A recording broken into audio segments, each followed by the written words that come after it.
کی اس محفل میں میں اور آپ حاضر ہوئے، ہمارے محترم شیخ جہانگیر صاحب کے عزیز جناب محترم خالد صاحب جو کہ گزشتہ روز بقضائے الہی انتقال کر گئے، ان کے ایصال ثواب کے لیے ہم یہاں جمع ہیں۔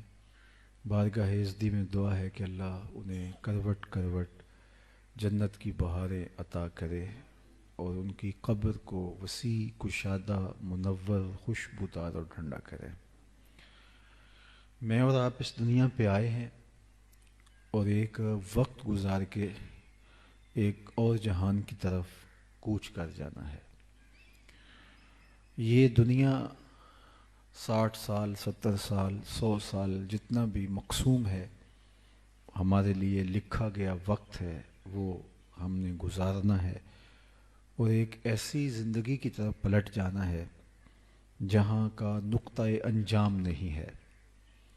موت کو بھی موت آ جائے گی اور ایک ایسی زندگی شروع ہوگی جو کبھی نہ ختم ہونے والی ہے۔ یہ مختصر زندگی جو ہم گزار رہے ہیں اور یہ اطراف میں پھیلی ہوئی کائنات جو ہم دیکھ رہے ہیں، یہ ہمیں بہت بڑی لگ رہی ہے، لیکن آخرت کے مقابلے میں یہ زندگی اور یہ کائنات بہت مختصر ہے۔ جب بچہ شکم مادر میں ہوتا ہے تو وہ 3 پردوں میں ملفوف ہوتا ہے: جھلی کا پردہ، رحم مادر کا پردہ اور بطن مادر کا پردہ۔ لیکن اس کے باوجود جہاں اس کی ٹانگیں بھی سیدھی نہیں ہو پاتی، اس جہان کو وہ بڑا جہان سمجھتا ہے اور اس کے خیال میں یہ چیز ہوتی ہے کہ اس سے بڑا جہان تو ممکن ہی نہیں ہے۔ کنویں کے مینڈک کی طرح اس کو ہی بڑی کائنات سمجھ بیٹھتا ہے، لیکن جب وہ اس کائنات میں قدم رکھتا ہے اور کراں تا با کراں پھیلی ہوئی کائنات کو دیکھتا ہے تو اسے حیرت کا جھٹکا لگتا ہے کہ اتنی بڑی کائنات۔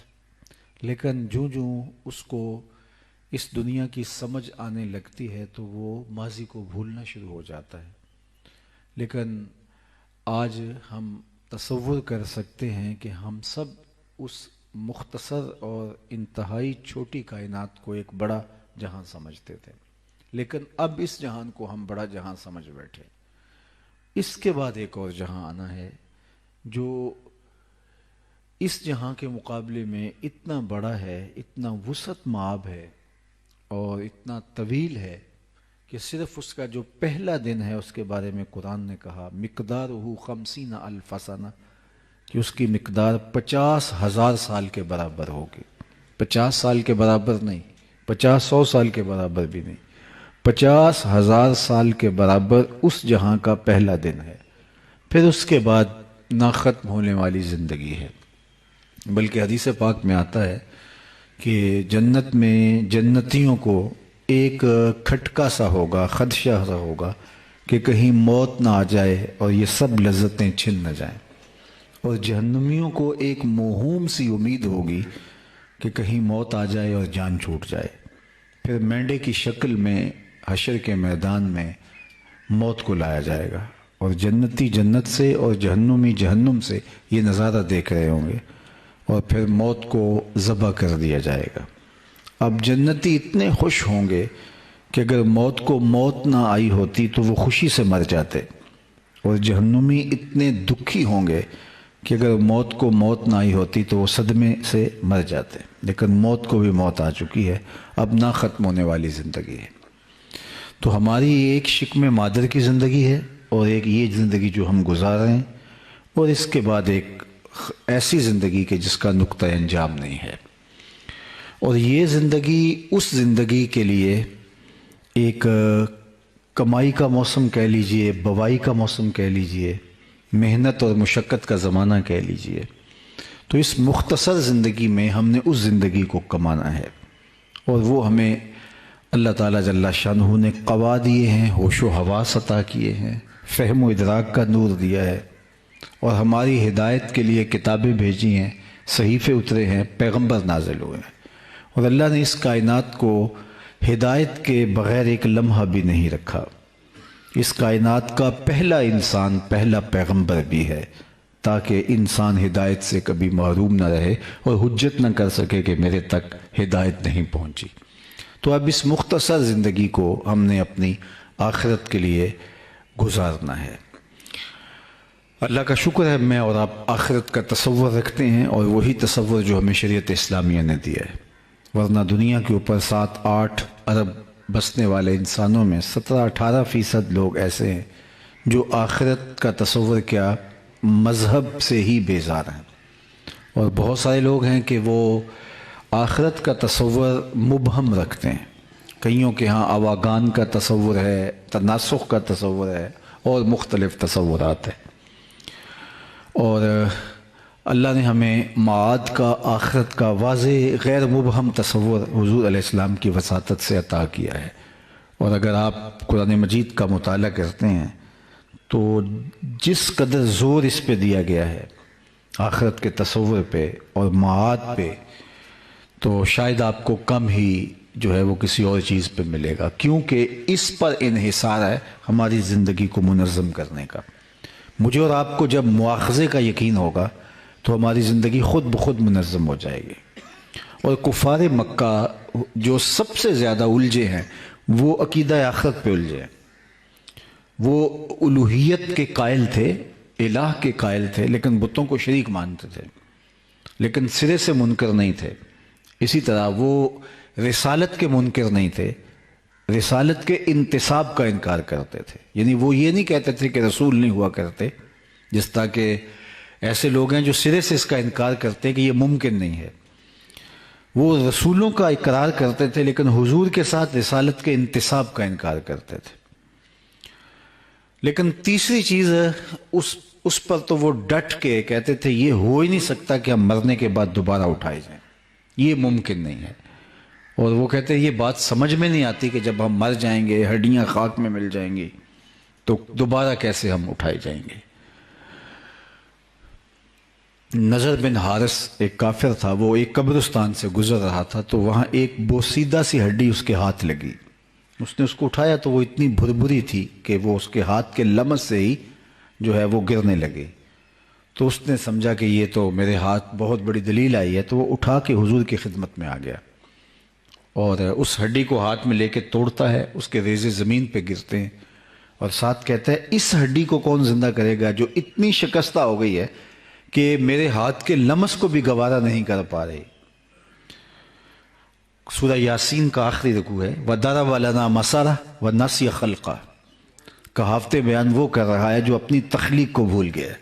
اگر اسے یہ یاد ہوتا کہ میں کیسے پیدا ہوا تو یہ سوال ہی نہ بنتا، لیکن سوال اس لیے اس کے ذہن میں ابھرا کہ وہ خود فراموش ہے۔ وَضَرَبَ لَنَا مَثَلًا وَنَسِیَ خَلْقَهُ قَالَ مَن يُحْيِي الْعِظَامَ وَهِيَ رَمِيمٌ، کہتا ہے یہ ہڈی کون زندہ کرے گا جب یہ اتنی بوسیدہ ہو گئی ہے۔ اب اس کا جواب سنیے، استدلال قرآن کا دیکھیے۔ قل، اے محبوب فرما دیجئے، یحییھا الذی انشأھا اول مرہ وہو بکل خلق علیم، اسے فرما دیجئے کہ اب تو ہڈی موجود ہے، میٹیریل اور مادہ موجود ہے، جب ہڈی بھی نہیں تھی تو جس نے انسان کو بنا لیا تھا وہ ہڈی کو جوڑ کے بھی بنا لے گا۔ اب تو ٹوٹی ہے، آج تو اس کے ریزے بکھرے ہیں، لیکن وقت تھا کہ ہڈی بھی نہیں تھی، تو جب ہڈیاں بھی نہیں تھی تو اس نے انسان بنا لیا، تو اب تو ہڈیاں ہیں اور اس کو جوڑ کے بنانا ہے تو اس کے لیے کیا مشکل ہے۔ بلکہ وہ وقت تھا انسان پہ، هل أتى على الإنسان حين من الدهر لم يكن شيئا مذكورا، اس کا ناک نقشہ بھی نہیں تھا، قابل ذکر شے ہی نہیں تھا، لیکن اس نے اسے وجود بخشا، تشخص دیا، اسے صورت دی، اس کو جمال بخشا، آنکھوں میں روشنی رکھی، کانوں میں شنوائی کی طاقتیں رکھی، زبان میں گویائی کی قوت رکھی، بولنا سکھایا، سوچنے سمجھنے کی صلاحیت دی، اٹھنے بیٹھنے کا انداز سکھایا، اس کے اعضاء کو توازن بخشا، حسن دیا، جوانی دی، اعتدال دیا، تسویہ فرمایا اس کا۔ تو کہا کہ یہ تو اس کا نقشہ تک نہیں تھا، میٹیریل اور مادہ تک نہیں تھا، تو اب تو ٹوٹی ہوئی ہڈیاں پڑی ہیں تو ان کو جوڑنا اس کے لیے کیا مشکل ہے۔ تو فرمایا کہ محبوب فرما دیجئے قل یحییھا الذی انشأھا اول مرہ وہو بکل خلق علیم، اسے فرما دو کہ ان ہڈیوں کو وہی زندہ کرے گا کہ جب ہڈیاں بھی نہیں تھی جس نے بنایا تھا، آج ہڈیوں کو جوڑ کے بھی بنا لے گا، اس کے لیے کوئی مشکل نہیں، اور وہ ہر تخلیق کو خوب جانتا ہے۔ تو معاد کا جو تصور ہے وہ ہماری زندگی کے اندر نظم پیدا کرتا ہے، اور یہ جتنا مضبوط ہوگا اس قدر زندگی خود بخود منظم ہوگی۔ ہماری عدالتیں انصاف دیں یا نہ دیں، ملک لا قانونیت کی نظر ہو جائے، جو بھی ہو، اگر میرا اور آپ کا عقیدہ آخرت مضبوط ہے تو ہمیں بدی سے وہ عقیدہ روکتا ہے کہ ہم اللہ کے حضور پیش ہونا ہے۔ وہ ایک عدالت ہے جو لگنی ہے، وہاں نہ جج بکے گا، نہ گواہ کرائے کے ملیں گے، نہ انصافی کا تصور تک نہیں ہے، اور وہاں ترازو پورا پورا تولے گا۔ ثم لتسألن یومئذ عن النعیم، اور ایک ایک نعمت کے بارے میں سوال ہوگا، اور اللہ اپنے سامنے سے بندے کے قدم ہٹنے نہیں دے گا جب تک اس سے 4 سوال نہیں پوچھ لے گا۔ عن عمرہ فیما افناہ، اس کی عمر کے بارے میں کہاں گزاری ہے۔ عن شبابہ فیما ابلاہ، اس کی جوانی کے بارے میں پوچھے گا کہ تیری جوانی کہاں گزری ہے۔ اس کے مال کے بارے میں 2 سوال ہوں گے، کمایا کہاں اور خرچ کہاں کیا۔ علم کے بارے میں پوچھا جائے گا، جو علم پڑھا اس پر عمل کہاں تک ہوا۔ تو وہ تو ایک عدالت ہے۔ دنیا کے نظم کمزور بھی ہوتے ہیں، کبھی نظم دنیا کا ٹھیک بھی ہو جاتا ہے، کبھی عدل و انصاف کا دور دورہ ہوتا ہے، کبھی لا قانونیت ہوتی ہے، یہ ہوتا رہتا ہے۔ لیکن عقیدہ آخرت اگر جمع ہوا ہے اور روحوں میں اترا ہوا ہے اور پختہ ہے، اور اس کا ایک اللہ نے سبب یہ پیدا کیا کہ لوگوں کی اموات ہمارے سامنے ہونے لگیں۔ جس طرح پہاڑ ایک بار ہی پیدا ہو گئے تھے، آسمان یک بارگی تخلیق ہو گئے تھے، جتنا پانی اللہ نے تخلیق کرنا تھا ایک بار ہی تخلیق کر دیا، زمین ایک بار ہی بنا دی، تو جتنے لوگ بنائے جانے تھے وہ بھی اللہ ایک بار ہی بنا دیتا، اور جس طرح آسمانوں کو لپیٹا جائے گا اور زمین کو سمیٹا جائے گا، اس طرح قیامت میں سب لوگوں کو موت آ جاتی۔ تو ایسا بھی تو ہو سکتا تھا، لیکن اس نے ایسا نہیں کیا۔ لوگ پیدا بھی ہوتے ہیں اور ہم سے جدا بھی ہوتے ہیں، اور یہ وہ چیز ہے جو عقیدہ موت جو ہے اس کو تزلزل نہیں ہونے دیتی۔ اور آپ کو کتنے دھرم، مذہب، مسالک، الہامی، غیر الہامی مذاہب، دین ملیں گے، کوئی موت کا انکار کرتا دکھائی نہیں دے گا۔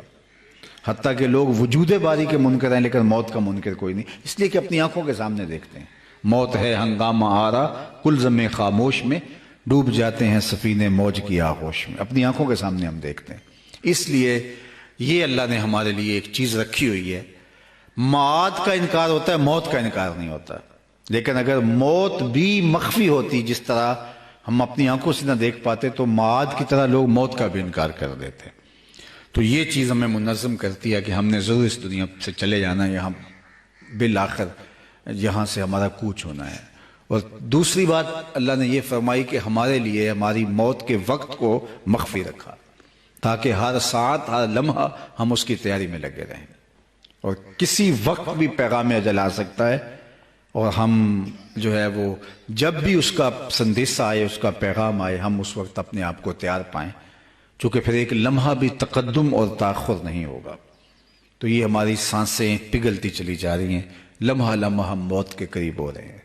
کتنے لوگ ہم سے بچھڑ گئے، اگر ہم ماضی کی یادداشتوں پہ زور دیں تو کتنے ہمارے اسکول میں ہمارے ساتھ پڑھنے والے، بچپن میں ہمارے ساتھ کھیلنے والے، کتنے لوگ جن سے کاروباری مراسم رہے، رشتہ داریاں تھیں، ہمسائیگی تھی، کتنے لوگ ہیں کہ ایک کائنات ہے اگر ہم اپنے ذہن پہ زور دیں۔ بعض اوقات کوئی شخص ملتا ہے تو اس کو دیکھ کے کوئی بندہ یاد آتا ہے، اور مدتیں ہوئی وہ اس دنیا سے چلا گیا، تو کتنے لوگ چلے گئے۔ اس طرح ہم بھی اسی ہجوم میں گم ہو جائیں گے، اور یہ وقت بہر صورت آنا ہے، اور موت ایک اٹل حقیقت ہے اور امر واقعہ ہے، اور جب آئے گی تو ایک لمحے کا تقدم اور تاخر نہیں ہوگا۔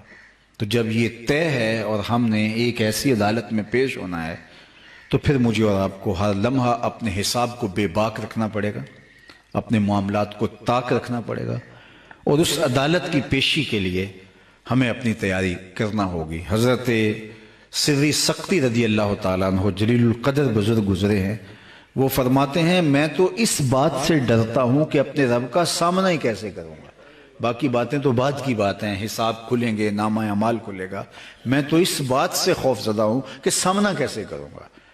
اور علامہ اقبال علیہ رحمہ 2 قدم آگے بڑھ کے ہی بات کر گئے. وہ کہتے ہیں میں تو اس بات سے ڈرتا ہوں قیامت کے دن رسول اللہ کا سامنا کیسے کروں گا.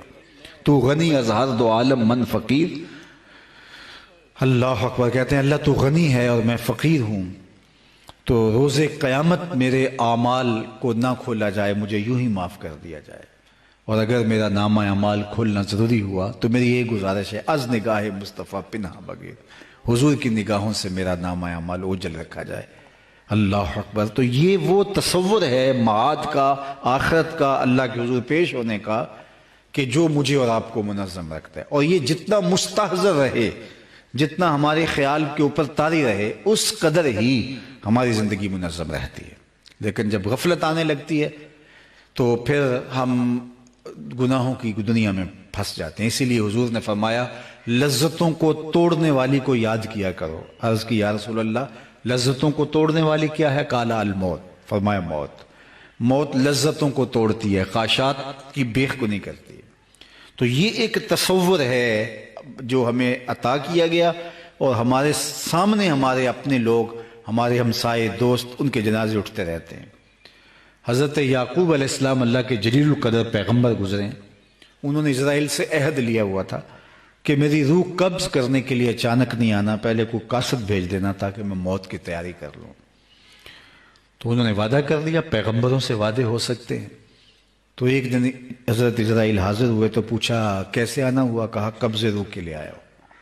کہا تم نے تو وعدہ کیا تھا اچانک نہیں آؤں گا، پہلے کو قاصد بھیجوں گا، اور تم اچانک آ گئے. کہا حضرت میں نے تو قاصد بھیجے تھے. فرمایا میرے پاس تو کوئی نہیں آیا. کہا آپ کے سامنے کتنے لوگوں کی موت واقع ہوئی، یہ میرا قاصد نہیں تھا تو اور کیا تھا. آپ کی داڑھی میں سفید بال آ گئے، یہ میرا قاصد نہیں تھا تو اور کیا تھا.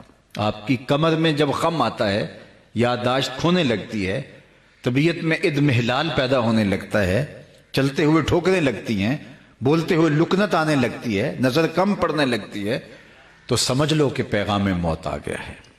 اور یہ تیزی کے ساتھ ہم موت کی طرف بڑھ رہے ہیں. حضرت عمر کا دربار لگا تھا. ایک شخص آیا اور اس نے گزرتے گزرتے آواز لگائی یا عمر لا تنسا موتک. عمر اپنی موت کو نہیں بھولنا.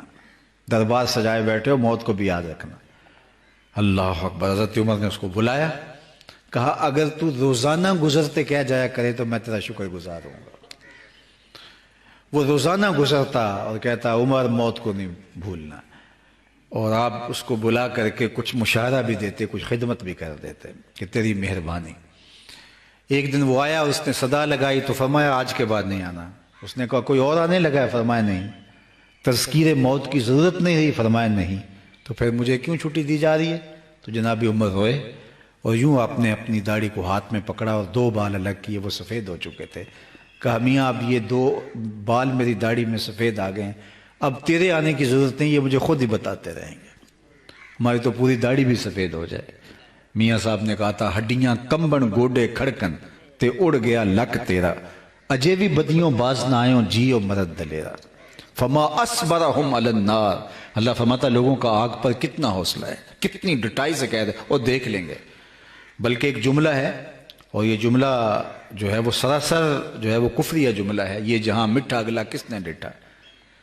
حضرت شیخ عبد القادر جیلانی فرماتے ہیں جاؤ قبرستانوں میں جا کے دیکھو کیسے کیسے حسینوں کی مٹی خراب ہو رہی ہے.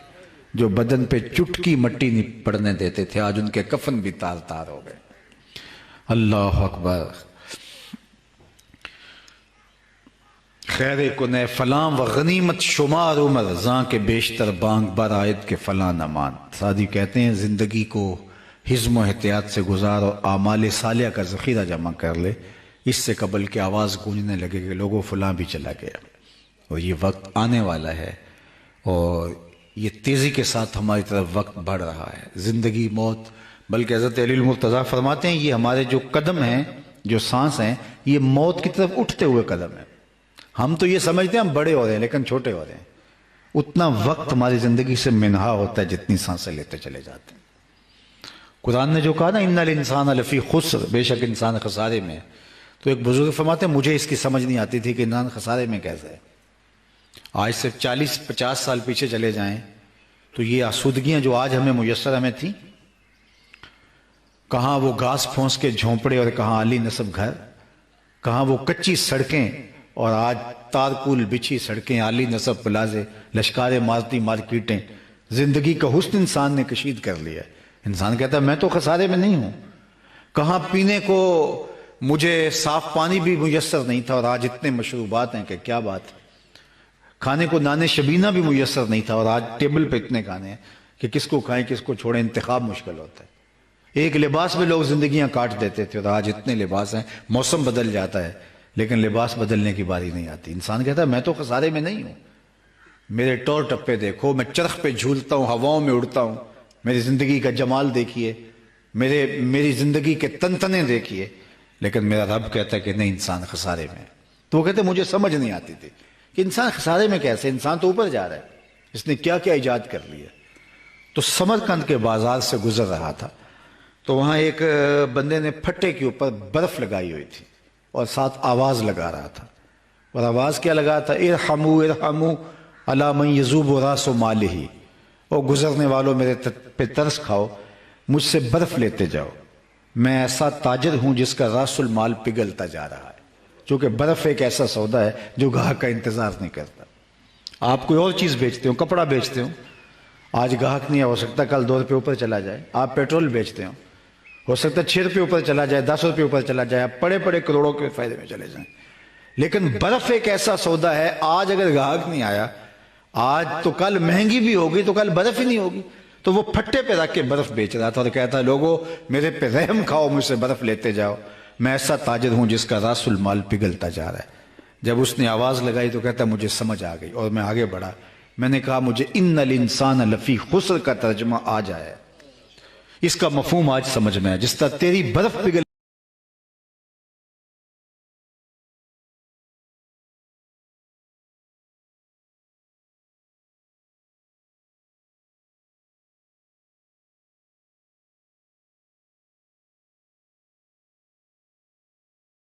رہی ہے، میری زندگی پگھل رہی ہے، تیری برف قطرہ قطرہ پگھل رہی ہے اور میری زندگی سانس سانس پگھل رہی ہے۔ اور اگر تو اس برف کو آج بیچنے میں کامیاب ہو جاتا ہے، اس کے بدلے میں درہم، دینار، پارچہ جات، غلہ جات کچھ لے لیتا ہے تو 4 آنے بچ جائیں گے، اور میں بھی ان کے بدلے سجدہ کر لیتا ہوں، قیام کر لیتا ہوں، درود پڑھ لیتا ہوں، کسی دکھی کے کام آ جاتا ہوں، تو یہ میری سانسیں کام آ جائیں گی، ورنہ یہ سانسیں تو سو کے بھی گزر جائیں گی اور آوارگی میں بھی گزر جائیں گی۔ تو یہ اللہ نے ہمیں جو مختصر زندگی دی ہے، اس زندگی کو ہم نے حزم و احتیاط سے گزارنا ہے، اور یہ کوئی بہت لمبی کہانی نہیں ہے، سمٹی ہوئی زندگی ہے۔ آج کل تو ویسے ہی حضور نے ارشاد فرمایا کہ میری امت کی عمریں 60-70 کے درمیان ہوں گی، اور بعض علاقوں کے اندر تو اور بھی سمٹ گئی عمریں۔ تو 60 سال بھی اگر آپ عمر لیتے ہیں تو اس میں سے تیسرا حصہ تو ہم سو کے گزارتے ہیں، 8 گھنٹے روز بھی سوئیں تو 60 سال میں سے 20 سال تو گزر گئی، 20 سال تو سو کے گزاری، باقی 40 سال بچے۔ 15 سال 14 سال یہ عدم بلوغت کی عمر ہے جس پر کوئی پرسش نہیں، وہ بھی نکال دیجئے، باقی 25 سال رہے ہمارے پاس۔ روزانہ 1 گھنٹہ بھی واش روم میں مختلف اوقات میں لگائے تو 3 سال یہ نکل جاتے ہیں۔ میرے ایک دوست نے مجھے حساب نکال کے دکھایا کہ 17 سال بنتی ہے جو آپ کے پاس صافی عمر ہے۔ آپ بکرا یا جانور خریدتے ہیں قربانی پہ تو کہتے ہیں یہ اس کو اگر تولیں تو یہ بیل جو ہے یہ 5 من کا ہے، لیکن صافی گوشت 3 من ہی نکلے گا، باقی انتڑیوں میں اور چیزوں میں نکل جائے گا۔ تو زندگی صافی جو ہے وہ 17 سال بچتی ہے، اگر 60 سال ہے بھی تو، ویسے تو ایک سانس کا نہیں پتا۔ تو ان 17 سالوں کو سنبھال کے گزارنا ہے، جس نے گزار دی وہ کامیاب ہو گیا، اور جو یہ 17 سال بھی سنبھال کے نہ گزار سکا وہ نامراد رہ گیا۔ اسی لیے حضرت داتا گنج بخش علی حجویری علیہ رحمہ کہ مرشد شیخ ابو الفضل الختلی فرماتے ہیں الدنیا یوم ولنا فیہا صوم، دنیا ایک دن ہے اور ہم روزہ رکھ کے گزار رہے ہیں، گزر جائے گی، چاہے جتنی بھی طویل ہوئی تو گزر جائے گی۔ تو میں اور آپ اپنی زندگی کو آخرت کے لیے گزارنا ہے، لیکن اس کا دوسرا پہلو بھی عرض کر دوں، اور وہ یہ آخرت کے لیے زندگی گزارنے کا یہ معنی اور مطلب اور مفہوم یہ نہیں ہے کہ ہم ترک دنیا کریں، ہمارا دین ہمیں ترک دنیا کا درس نہیں دیتا، لا رہبانیت فی الاسلام، اسلام میں رہبانیت نہیں ہے۔ لیکن دوسرا پہلو اس کا یہ ہے، ترک دنیا کا درس بھی نہیں دیتا لیکن غرق دنیا کا درس بھی نہیں دیتا۔ ترک دنیا بھی نہ کرو اور غرق دنیا بھی نہ ہو جاؤ۔ صوفیہ فرماتے ہیں ایسے رہو جس طرح کشتی پانی میں رہتی ہے، پانی میں رہتی ہے لیکن پانی کو اپنے اندر نہیں آنے دیتی۔ کشتی پانی میں رہے تو خود بھی تیرے گی اور اس کے اوپر جو سوار ہیں ان کو بھی ساحل مراد کرے گی، لیکن اگر پانی کشتی کے اندر آ گیا تو اس کو لے ڈوبے گا۔ کہا تم دنیا میں رہو، دنیا تمہارے اندر نہ رہے۔ اگر دنیا تمہارے اندر اتر آئی تو پھر کچھ باقی نہیں بچے گا۔ اب امام ابو نعیم الاصفہانی 4 صدی کے مجدد اور محدث ہیں، وہ فرماتے ہیں من نظر الی الدنیا نظر الحب اخرج اللہ تعالی من قلبہ نور الیقین والزہد۔ جب دنیا آپ کے اندر اتر آتی ہے تو پھر آپ کے دل سے زہد اور تقوی کا نور رخصت ہو جاتا ہے، پھر دنیا ہی دنیا ہو جاتی ہے۔ اور اسی دنیا کے بارے میں باہو نے کہا تھا ادی لعنت دنیا ہوتے پوری دنیا دارا ہو۔ جب ہمارا اوڑھنا بچھونا دنیا ہو جاتا ہے، ہماری خواہش دین سے آگے چلی جاتی ہے، دین پیچھے رہ جاتا ہے، خواہشات آگے ہو جاتی ہیں، آرزویں آگے چلی جاتی ہیں، اور دین معاد آخرت سب کچھ تاکہ اپنا آپ بھی ہمارا پیچھے رہ جاتا ہے۔ ہم اپنی خواہش کے غلام بن جاتے ہیں، آرزوؤں کے نوکر بن جاتے ہیں، تو پھر سوائے بربادی کی اور کچھ نہیں ہے۔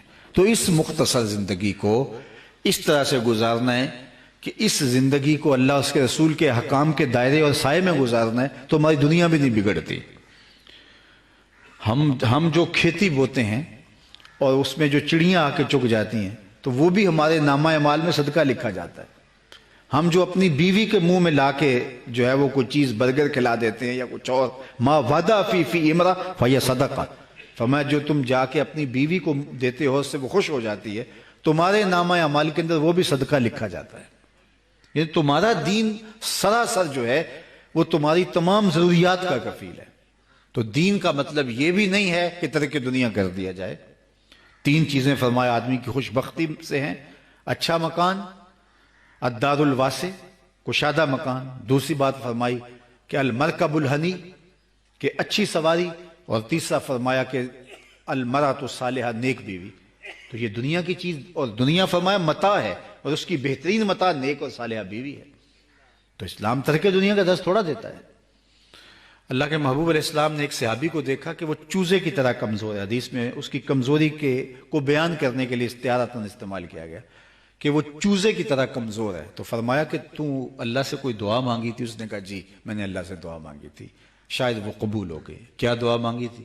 میں نے عرض کیا تھا مالک جو بھی دکھ تکلیفیں ہیں آخرت کے حصے کی بھی دنیا میں دے دے مجھے، تاکہ میری آخرت صاف ہو جائے۔ تو مجھے بہت ساری بیماریاں، دکھ، اذیتیں اور تکلیفیں پہنچ رہی ہیں، شاید میری دعا قبول ہو گئی ہے۔ تو حضور علیہ السلام خوش نہیں ہوئے، بلکہ فرمایا تو نے یہ کیوں کہا کہ آخرت کے حصے کی تکلیفیں دنیا پہ آ جائیں؟ تو نے یہ کیوں نہیں کہا ربنا آتنا فی الدنیا حسنۃ وفی الآخرۃ حسنہ، اللہ مجھے اس جہاں میں بہتریاں دے دے، اس جہاں میں بہتریاں۔ تو ہمارا دین ایک بھرپور اور ایک زندہ اور ایک فعال دین ہے۔ انسانی فطرت کو ملحوظ رکھا گیا اس دین کے اندر۔ تو اس لیے ہمارا دین پہ عمل کرنا ہمیں دنیا سے لا تعلق نہیں کرتا، لیکن وہ دنیا جو ہمارا اوڑھنا بچھونا بن جاتی ہے اور دین ثانوی حیثیت اختیار کر جاتا ہے، تو پھر وہ سوائے بربادی کے اور کچھ نہیں۔ تو اس لیے یہ اٹھتے ہوئے جنازے، یہ پھیلی ہوئی قبریں، یہ ہم سے بچھڑتے ہوئے لوگ ہمیں جھنجھوڑ کے جاتے ہیں کہ میاں ہم سب کو چھوڑ کے دیکھو جا رہے ہیں، اور ہمارے پیچھے تم بھی آنے والے ہو، قبل اس سے کہ وہ وقت آئے کوئی حجت نہ رہے اور ہم ہاتھ ملتے رہیں۔ کل کا پچھتاوا آج کا پچھتاوا اس سے بہتر ہے کہ ہم کل پچھتائیں۔ وقت پر کافی ہے قطرہ بھی آب خوش ہنگام کا، جل گیا جب کھیت برسا میں تو پھر کس کام کا۔ قیامت کے دن تو میں نے یہ بھی پڑھا ہے کہ نیکوکار بھی پچھتائیں گے۔ بدکاروں کا پچھتانا تو سمجھ میں آتا ہے، نیکوکار کیوں پچھتائیں گے؟ جب اپنے اچھے اعمال کی جزا دیکھیں گے تو پچھتائیں گے جو چند لمحے ضائع کر دیے وہ بھی کیوں ضائع کر دیے، وہ بھی اس کی یاد میں، اس کے ذکر میں، اس کی محبت میں گزارے ہوتے۔ بارگاہ عزت میں دعا ہے کہ اللہ تعالی ہمارے ممدوح مرحوم و مغفور جناب خالد فاروق صاحب کو کروٹ کروٹ جنت کی بہاریں عطا فرمائے، ان کی فیملی کو صبر عطا کرے، اور ہم سب کو اپنی آخرت کے لیے بھرپور جد و جہد اور عملی تیاری کی توفیق دے۔ وآخر دعوانا ان الحمدللہ رب